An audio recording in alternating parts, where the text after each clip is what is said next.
ওফ, বাপরে বাপ, কি বৃষ্টি কি বৃষ্টি! একেবারে চান করিয়ে দিল রে ভাই। জামা কাপড় ভিজে একেবারে একাকার। তুই কোথায় ভিজলি রে শালা? তুই তো ছাউনির নিচে গুটিসুটি মেরে বসে আছিস। যা ভেজার তো আমি ভিজলাম, তুই শুধু নাটক করছিস। হ্যাঁ রে, ঝাপটা দিয়ে জামাটা পুরোই ভিজে আছে। গরুগুলোকে একটু পা চালাতে বল রে। আধ ঘন্টার রাস্তা 2 ঘন্টা পাইয়ে দিলি, কোমরে ব্যথা ধরে গেল বসে বসে। আরে ধুর, এত ফজফজ করিস না তো। কাদায় গরুগুলো হাঁটতে পারছে না ঠিক করে। তোর যদি এত তাড়া থাকে তবে তুই চালা। আরে আমি যদি চালাতে পারতুম রে ন্যাপলা, তাহলে দেখতি 15 মিনিটেই বাড়ি পৌঁছে দিতুম। মুখের ভাষা বেশ ভালো রপ্ত করেছিস। গরুর গাড়ি চালাতে পারিস না, শুধু বড় বড় কথা। আধ ঘন্টার রাস্তা 15 মিনিটে পৌঁছাবি, শুনেই হাসি পায়। এই ন্যাপলা, কিছু বললি? হ্যাঁ, কিছু বললি তুই? কানে এলো কিন্তু। না না, কিছু বলিনি তো। এইবার মুখটা একটু বন্ধ রাখ। দেখ, সামনে কালুর চপের দোকান, ওখানে দাঁড়াবো।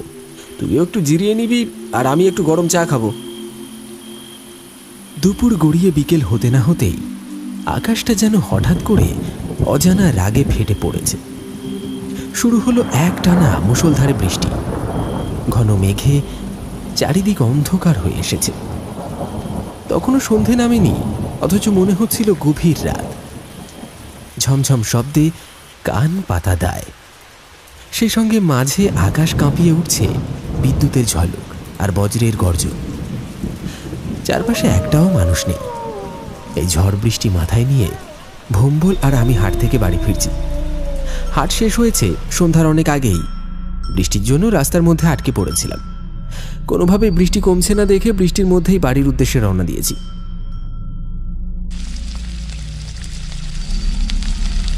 ও হো হো, এ কি স্বাদ রে বাবা! এরকম বাদলার দিনে গরম গরম আলুর চপ, আহা, কামড় দিতে যা লাগে! ও, এ যেন অমৃত, একেবারে অমৃত। শুনছি কাকিমা তো এখন বাইরের কিছুই খেতে দেন না তোমায়। সব নিয়ম কানুন করা হয়েছে তোমার ঘরে। চিনি কম, তেল কম, ঝাল কম, আর তুমি এখানে বসে দিব্যি চপ খাচ্ছ। এটা যদি কাকিমার কানে যায় না খুড়ো, তুমি নিজেই চপ হয়ে যাবে। এই কথা, এই চুপ কর, ওসব কিছু বলিস না রে বাবা। কাকিমা শুনে ফেললে সত্যি আমায় চপ করে ভাজবে। সবাই নিমতলার মোড়ে কালুর চপের দোকানে গরম গরম আলুর চপে কামড় দিচ্ছে। অবিরাম ঝরে চলেছে বৃষ্টি আর ব্যাঙেদের কলরব। ঠিক সেই সময় বৃষ্টি মাথায় নিয়ে হাজির হলো ন্যাপলা আর ভম্বল। কাকা, আমাকে 4টে আলুর চপ আর 4টে পেঁয়াজি দাও তো। হ্যাঁ, দিচ্ছি দিচ্ছি, এই কড়াইতে ছেড়েছি, হয়ে গেলেই দিয়ে দিচ্ছি। কেলে ন্যাপলা, তোকে যে আর দেখাই যায় না, কি খবর তোর? ভিজে গেছিস যে পুরো। কি আর খবর হবে খুড়ো, সকালে মাঠে যাই আর দুপুরে হাটে। ফিরতে ফিরতে সন্ধ্যা হয়ে যায়, তাই আর ফাঁকে বেরোনো হয় না। তারপর তোমার শরীর ভালো আছে তো? হ্যাঁ, ওই চলে যাচ্ছে। এই নাও তোমার চপ। ঠিক আছে গো খুড়ো, আজ আসি। বসবি না? না গো, আজ আর বসা হবে না। গাড়িতে ভম্বল বসে আছে, ওকে বাড়িতে নামিয়ে আমাকেও ফিরতে হবে। এমনিতেই অনেক দেরি হয়ে গেছে, বাড়ির সবাই চিন্তা করবে না হলে। আজ আসছি, অন্যদিন বসে অনেক গল্প করবোক্ষণ। হাতে গরম চপের ঠোঙাটা নিয়ে গরুর গাড়িতে উঠে বসলাম। আশেপাশে থমথমে পরিবেশ। বৃষ্টি থামার কোনো নামগন্ধ নেই। আকাশ কালো মেঘে ছেয়ে গেছে। গরুর গাড়ির কাঠের ছুঁয়ে টুপটাপ বৃষ্টির শব্দ, আর দূরে কোথাও যেন গুমগুম করে বাজ পড়ার শব্দ। মাঝে মাঝে গাটা শিউরে ওঠে। ভম্বল তখনও গাড়ির ছইয়ের ভেতর গোমরা মুখে বসে আছে, কিন্তু ওর মুখটা ঠিকঠাক দেখা যাচ্ছে না। আলো কম, ছায়া বেশি। আমি ডাকলাম, ভম্বল, ঠিক আছিস তো? জবাব এলো না। আবার ডাকলাম একটু জোরে, আরে ভম্বল, নামবি তো? তোর বাড়ি এসে গেছি। ভম্বল এবার কথা বলল, আজ তাহলে আসছি, কাল তাহলে সময় মতো চলে আসিস, সাবধানে যা। হ্যাঁ হ্যাঁ রে, ঠিক আছে। কিরে, কি হলো? গাড়িটা ঘোরা, বাড়ি যাবি তো? হ্যাঁ, এই দিক দিয়েই তো যাব। এদিক দিয়ে গেলে তাড়াতাড়ি চলে যাব। আরে তুই কি পাগল হয়ে গেছিস নাকি? এই রাস্তায় তো তেলো ভেলে মাঠ পড়বে, তুই জানিস না? ওই পথে কেউ যায় না। দেরি হোক তবুও তুই এই দিক দিয়ে যা। তুই আবার চপ কিনেছিস? মাঝ রাস্তায় দাঁড়িয়ে ভূতে যখন চপ চাইবে বুঝতে পারবি তখন। না না, তুই এই দিক দিয়ে যা। আরে ধুর, বাজে বকিস না তো। ভূতে নাকি চপ চাইবে, যত সব ফালতু। যা, তুই তোর বাড়ি যা। বৃষ্টিতে ভিজিস না, আমি ঠিক চলে যাব। তোকে অত চিন্তা করতে হবে না। ভূত নামটা শুনলেই এখনো অনেকের গায়ে কাঁটা দেয়। যেই সব পথ জনশূন্য, যেদিকে সন্ধ্যা নামলে কুয়াশা জমে, সেখানেই নাকি তারা থাকে। ঠিক এমনই এক রাস্তা এই তেলো ভেলো মাঠের আলপথ। কেউ কেউ আবার বলে মাঝরাতে কে যেন গরুর গাড়ির চাকা ধরে টেনে ধরে, কিন্তু আশেপাশে কেউ নেই। আমি অবশ্য এসব বিশ্বাস করিনি কখনো। তবে আজ রাতে যখন গরুর গাড়ি নিয়ে সেই রাস্তায় উঠলাম, অদ্ভুত একটা কেমন ঠান্ডা ঠান্ডা অনুভূতি হচ্ছিল। বাতাসটা যেন হঠাৎ নিস্তব্ধ হয়ে গেল। গাড়ির চাকা কাদার উপর দিয়ে গড়িয়ে চলেছে, কিন্তু কোনো শব্দ নেই। চারপাশটা একেবারে শুনশান, কেউ কোথাও নেই। মাঠের মধ্যে দিয়ে একটা মোটা আল বেয়ে গেছে। অনেকের মুখে শুনেছি এই তেলো ভেলের মাঠে নাকি ভূতেদের আস্তানা, কিন্তু কোনোদিন শুনিনি ওই ভূত কারোর ক্ষতি করেছে, তাই আমারও অত কিছু মনে হয়নি। একা একা গরুর গাড়ি নিয়ে এগিয়ে চলেছি বাড়ির পথে। ঝিরঝির বৃষ্টি আর মাঝে মাঝে কান ফাটানো বজ্র। এইভাবেই মাঠের মধ্যে দিয়ে এগিয়ে চলেছি আমি। অনেক বড় এই তেলো ভেলোর মাঠ, প্রায় 10 বিঘা জমির সমান। অনেকটা পথ এসে পড়েছি, প্রায় মাঝ বরাবর, আর তখনই সারা আকাশ জুড়ে একটা মেঘ ডেকে উঠল। মাঠের মধ্যে আমি একা, আর এবার গাটা বেশ ছমছম করতে শুরু করেছে আমার। মনে হচ্ছে শরীরটা যেন অস্বাভাবিকভাবে ভারী ভারী লাগছে। কেমন যেন একটা অস্বস্তি হতে লাগে আমার। মনে হয় কেউ যেন আমার ঠিক পেছনেই বসে আছে। তবে সাহস করে পেছনে ঘুরে তাকাতে পারছি না। হঠাৎ শুনতে পেলাম আমার ঠিক পেছনেই কেউ যেন কচর মচর করে কিছু একটা চেবাচ্ছে। শব্দটা এতটাই পরিষ্কার যেন কেউ আমার কানের পাশেই বসে আছে। শরীরটা হিম হয়ে গেল। গাড়ি দাঁড় করিয়ে দিলাম, কিন্তু সাহস হচ্ছিল না পিছনে তাকানোর। মাথার চুল খাড়া হয়ে গেছে, যেন শ্বাস আটকে আসছে।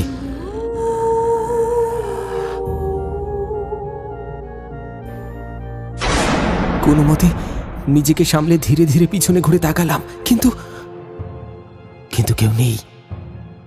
চপে কামড়ের দাগ স্পষ্ট। ঠোঙাটা পড়ে আছে, বুকের ভিতরটা যেন কেউ মুচড়ে দিল।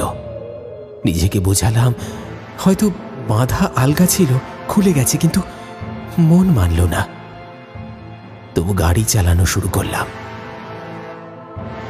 কিছু দূর এগিয়ে গিয়ে একটা গাছতলায় এক বুড়ো লোক বসে আছে দেখলাম। জলে ভিজছে, এক দৃষ্টিতে তাকিয়ে আছে আমার গাড়ির দিকে। গাড়িটা নিজের ইচ্ছেতেই যেন আস্তে আস্তে দাঁড়িয়ে গেল। আমার হাত পা কাঁপছে। কেউ কি আমার সঙ্গে খেলছে? সেই লোকটিকে দেখে আমি বললাম, এই কে গো তুমি? এইখানে এইভাবে ভিজছো কেন? তোমার বাড়ি কোথায়? কাপলা মিলের ধারে, ওই কুড়ে ঘরে আমি একা থাকি। আমার পায়ে ভীষণ ব্যথা। তোমার গাড়ি করে আমাকে একটু পৌঁছে দেবে? এমনিতেই রাত হচ্ছে, তার মধ্যে আবার যত ঝামেলা। এসো, তাড়াতাড়ি গাড়িতে উঠে এসো। বৃদ্ধ লোকটি গাড়িতে উঠে এসে বসে। গাড়ি আবার চলতে শুরু করলো। বৃদ্ধ লোকটি হঠাৎ আমায় বলে উঠল, কি সুন্দর আলুর চপ আর পেঁয়াজির গন্ধ বেরিয়েছে। কি আছে ওই ঠোঙাতে? চপ আর পেঁয়াজি আছে। আমার মেয়ে খেতে চেয়েছে, তাই বাড়ির জন্য নিয়ে যাচ্ছি। কত যুগ হয়ে গেল গরম চপ পেঁয়াজি খাই না। যখন বেঁচে ছিলাম তখন রোজ খেতাম, দাও না গো দুটো চপ, একটু খাই। তুমি তো দেখছি খেতে পেলে শুতে চাও। হবে না, হবে না কোনো চপ, চুপ করে বসো। আর একটু পরেই তোমার ঘর এসে যাবে। বুড়ো মানুষ খেতে চাইছে, দে না রে বাপ। বুড়ো মানুষ তো অত নলা কিসের? হ্যাঁ, বলছি তো হবে না। আমি আমার নিজের মতো এগিয়ে যাচ্ছিলাম। মাঠের একেবারে শেষ প্রান্তে এসে পড়েছি। তখন আবার শুনতে পেলাম কচুর মচুর করে কিছু খাবার শব্দ। প্রথমবারের কথা ভেবে আমি পিছন ফিরে তাকাইনি, কিন্তু না, এখন যেন শব্দটা বেশি হচ্ছে। যেই না পিছু ফিরে তাকিয়েছি, দেখলাম দু হাতে করে ধরে চপ খাচ্ছে ওই বয়স্ক লোকটা। দেখে আমার মাথা আগুন হয়ে গেল। আরে এ কি করছো তুমি? আর তোমাকে যে বারবার বললাম ওই চপ দেওয়া যাবে না। আরে তুমি এত অভদ্র, আমি বারণ করা সত্ত্বেও তুমি আমার চপগুলো সব খেয়ে নিলে। কি করব, খুব মন করছিল যে চপ খেতে, তাই তো আর লোভ সামলাতে পারলুম না। ছি ছি ছি ছি ছি, কই দাও, দাও বলছি আমার চপের প্যাকেটটা। না না না না, দেব না, না দেব না। আমি সব চপগুলো খাবো, খুব ভালো খেতে। কি দেবে না? আমার গাড়ি থেকে নামো তাহলে। জোর করে চপের ঠোঙাটা কেড়ে নিলাম। আর তখনই চারপাশে এক ঠান্ডা বাতাস বইতে শুরু করলো। হঠাৎ করেই যেন বাতাস ভারী হয়ে উঠল। পাতা নড়ার মৃদু শব্দটা থেমে গেল, যেন গোটা প্রকৃতি থমকে গেছে। বুড়োটা হঠাৎ হো হো করে অস্বাভাবিক হাসিতে ফেটে পড়ল।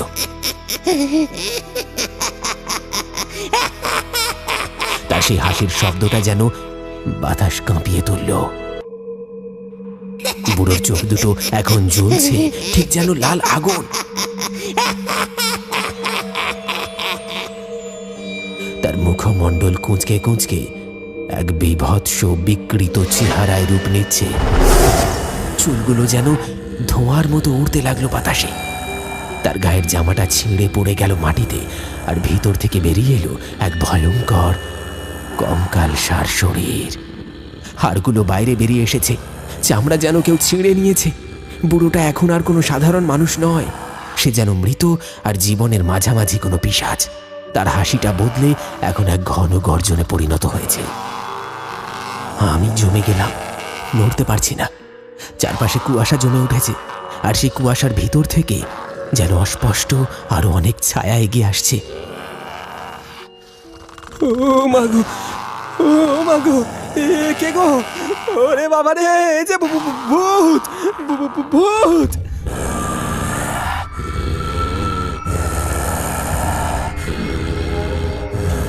যে বলছি, চপের ঠোঙাটা আমায় দে। আমার থেকে চপ কেড়ে নেওয়া তোর এত বড় সাহস?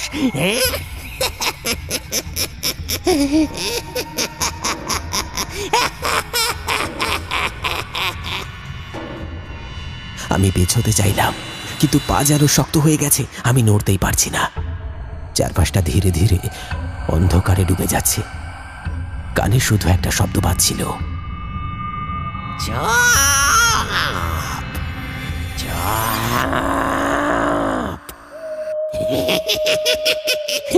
চপ। সে ঠিক আমার সামনেই এসে দাঁড়ালো, একটা হাত বাড়িয়ে দিল আমার দিকে। আমি গলা দিয়ে চিৎকার করতে চাইলাম, কিন্তু শব্দ বেরোলো না। বুকের মধ্যে ধক ধক শব্দ আর ঠান্ডা ঘাম ছুটে গেল। তারপর সবকিছু ঘুরে গেল। চোখের সামনে সব অন্ধকার, শরীরটা নিস্তেজ হয়ে গেল। আমি আর কিছু মনে রাখতে পারিনি, শুধু একটাই শব্দ কানে বাজছিল,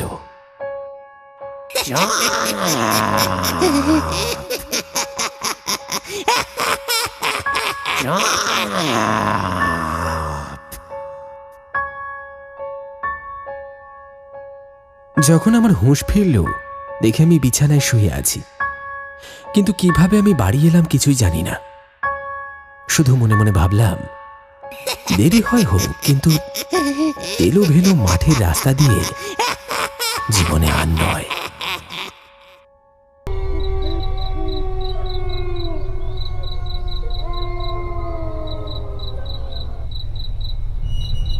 গ্রামের ঠিক শেষ প্রান্তে, যেখানে মানুষের যাতায়াত প্রায় নেই বললেই চলে, অসংখ্য বাঁশ গাছের মধ্যে একটি মাত্র তাল গাছ। সেটি এক পায়ে শিথিল হয়ে দাঁড়িয়ে আছে। জায়গাটা এখন পুরো পরিত্যক্ত হয়ে গেছে, আর ওইদিকে লোক যাতায়াত করে না। কেন জানো? কারণটা শুনলে সবার চোখ কপালে উঠবে। ওই তাল গাছে থাকে সাদা আর লাল পাড় শাড়ি পরা এক শয়তান শাকচুন্নি। চুলগুলো এলোমেলো, কুৎসিত তার শরীর। যে বা যারা ওই পথ দিয়ে মাছ নিয়ে যায়, তাদের সেদিন হাল বেহাল হয়ে পড়ে মাছ নিয়ে বাড়ি আসতে। মাছের রাজা রুই, খাই আর শুই, কতদিন খাইনি আমি কই মাছের দই। পেটে আমার প্রচুর খিদে, যা পাবো তাই খাবো। যদি পাই চিংড়ি ইলিশ, তাদের বংশ উড়িয়ে দেব। সাহস আছে কারোর, মাছ নিয়ে আয়, ঘাড় মুটকে চিবিয়ে খাবো, কেউ সন্দেহ করবে না আমায়।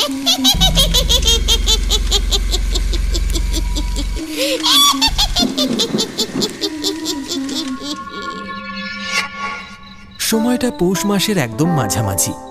কনকনে ঠান্ডা পড়েছে এই বৎসর। চারিদিক কুয়াশাচ্ছন্ন। রাতের বেলা রীতিমতো টিপটিপ করে শিশির পড়তে শুরু করেছে। ওই তালতলা রাস্তা দিয়ে রাতের বেলা কেন, দিনের বেলাতেও মানুষ যেতে ভয় পায়। এমনই একদিন বিপিন সেই তালতলার রাস্তা দিয়ে একটা বড় সাইজের ইলিশ মাছ হাতে নিয়ে বাড়ি ফিরছে। আজ একটা শের সাইজের ইলিশ পেয়েছি, শাশুড়ি দেখলে খুব খুশি হবে। শ্বশুর বাড়িতে আমার সম্মান খুব বেড়ে যাবে।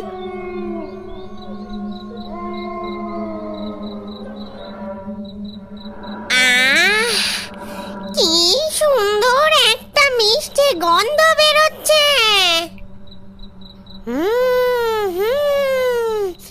এই শাকচুন্নির নাককে অত সহজে কেউ ফাঁকি দিতে পারবে না। এটা তো ইলিশ মাছের গন্ধ। ওই যে কে যেন একটা আসছে। হ্যাঁ, ওই তো হাতে কি একটা ঝুলছে না?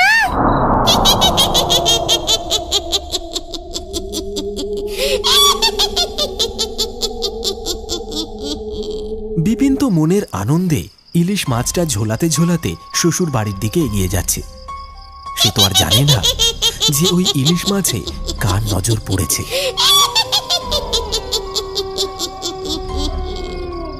বিপিন যেই না তালগাছের সামনে এসেছে, ঠিক তখনই একটা বিভৎস মুখ তার সামনে চলে আসে।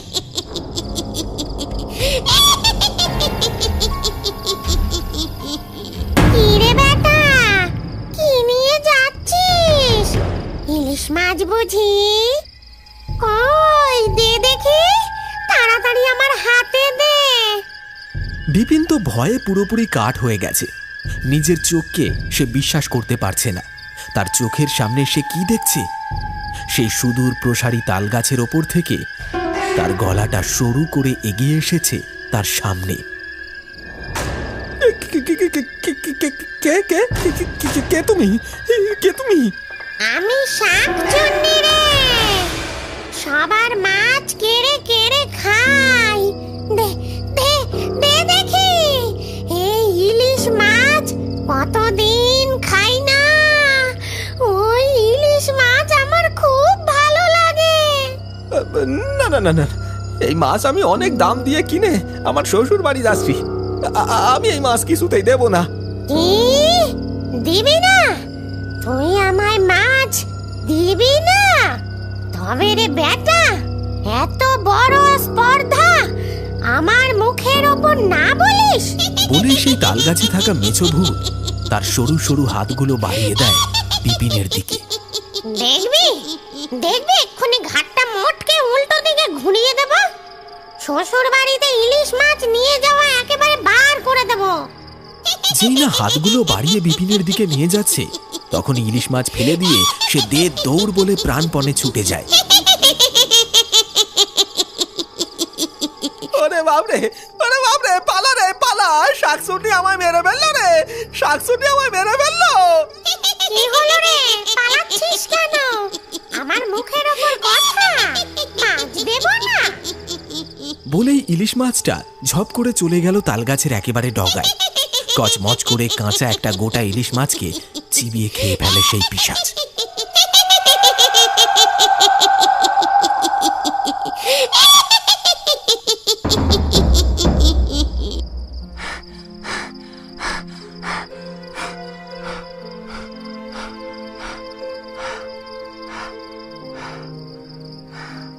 কি গো, কি হলো?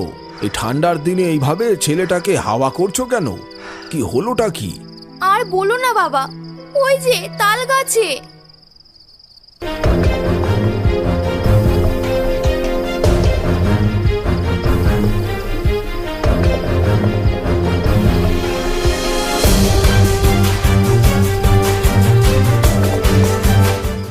না না, খুব বাড়ন্ত হয়েছে ওই শাকচুন্নি।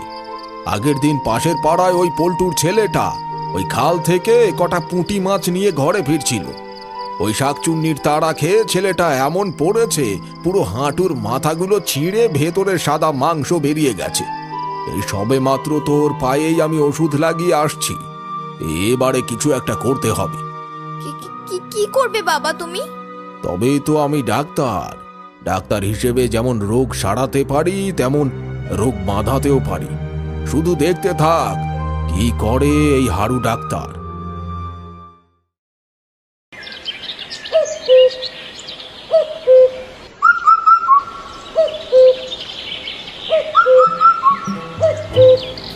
যা বলেছি তোমরা পারবে তো করতে? আগে হ্যাঁ বাবু, পারবো। বলে সকলে মিলে গ্রামের শেষ প্রান্তে সেই তাল গাছের কাছে যায়, আর যে যার হাতে থাকা কুড়ুল বার করে কাজ শুরু করে।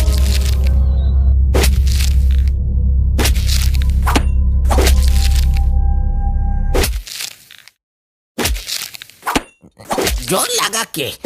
হাসিয়া কুমড়ো পটাশ, হাসিয়া। কি হলো? ঘুমোতে ঘুমোতে এইভাবে নড়ছি কেন আমি? এই কে রে, কে রে, কে রে? কার এত বড় সাহস আমার ঘুম ভাঙালি? জল লাগা কে? হাসিয়া কুমড়ো পটাশ, হাসিয়া। গাছ থেকে এক লাফে নিচে নেমে আসে সেই মেছো ভূত।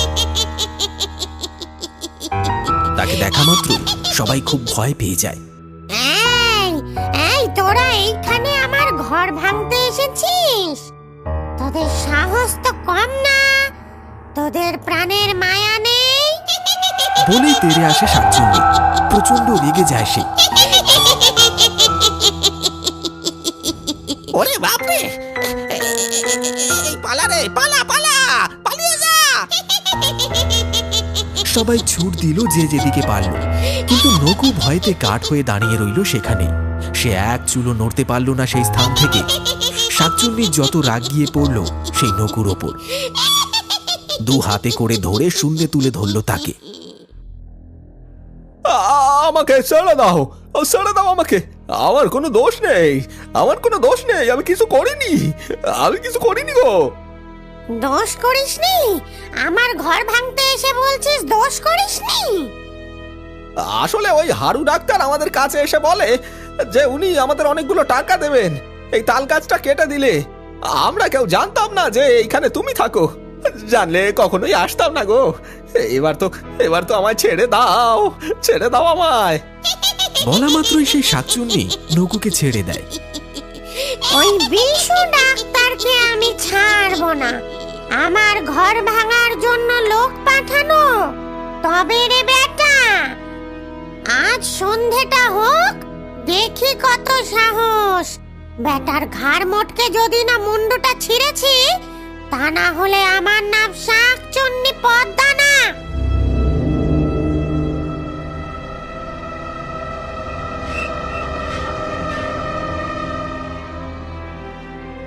ছাড়বে না বাবু, ছাড়বে না, ও আপনাকে ছাড়বে না।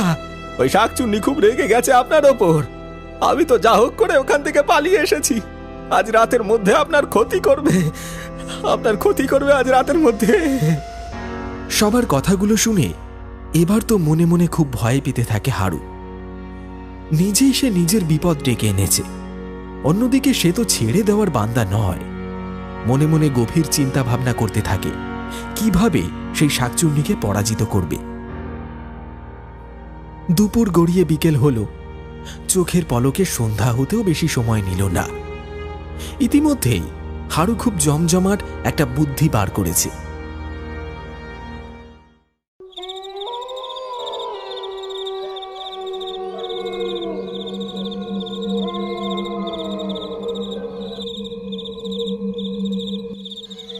এটা ছাড়া আমার কাছে কোনো উপায় নেই।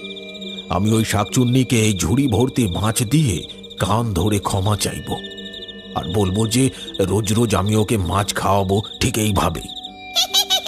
তাল গাছের কাছে আসতেই শাকচুন্নি গাছের ওপর থেকে নিচে নেমে আসে।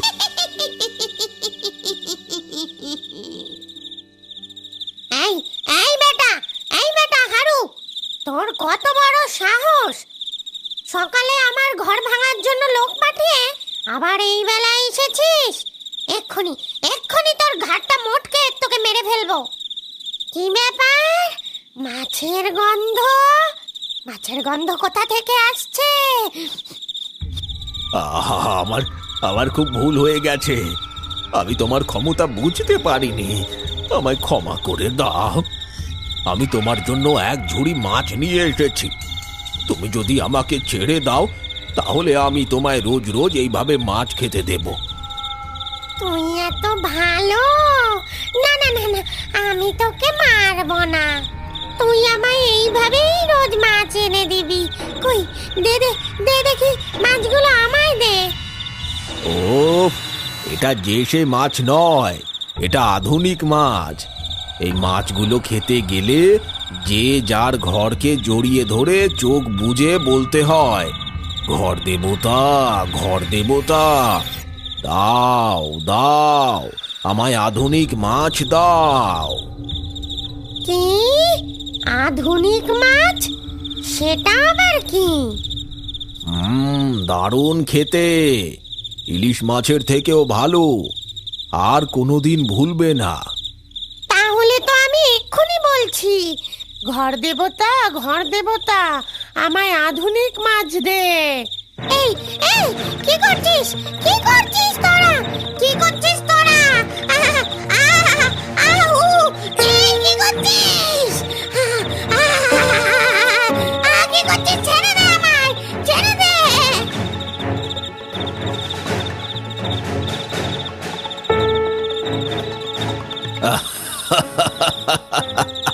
কি বোকা, কি বোকা! ঘর দেবতা আবার আধুনিক মাছ দেবে? মূর্খ শাকচুন্নি! তোরা সবাই মিলে আমাকে ঠকালি। হ্যাঁ হারু, তোকে আমি ছাড়বো না। তোরা আমায় এইভাবে বেঁধে রাখতে পারবি না। সে তো আমি ভালো রকমই জানি, তাই তোর জন্য সব ব্যবস্থা করে রেখেছি। কেন? তোরা আমার কি করবি? কিচ্ছু করতে পারবি না। আমি এক্ষুনি দড়ি ছিঁড়ে বাইরে বেরিয়ে আসবো, আর তারপর সব কটার মুন্ডু ছিঁড়ে ফুটবল খেলবো। উফ উফ উফ! এই তোরা আর বেশি দেরি করিস না, এক্ষুনি যা। শাকচুন্নি দড়িটা ছিঁড়ে ফেললে তাহলে আর আমাদের রক্ষা নেই। এই দাঁড়া দাঁড়া, কি হলো? কি হলো? তোরা আগুন নিয়ে এইভাবে আমার দিকে এগিয়ে আসছিস কেন?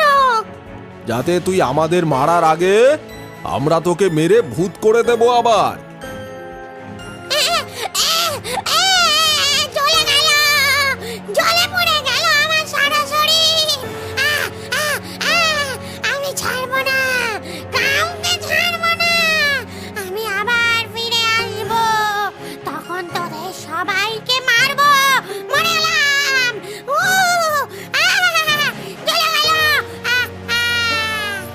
তালগাছ শুদ্ধ আগুন ধরিয়ে দেয় হারু সহ কিছু লোকজন। চোখের নিমেষে পুড়ে শেষ হয়ে যায়। আর এরপর থেকেই সমস্ত গ্রামবাসী সেই তালগাছের শাকচুন্নির অত্যাচারের হাত থেকে রক্ষা পায়।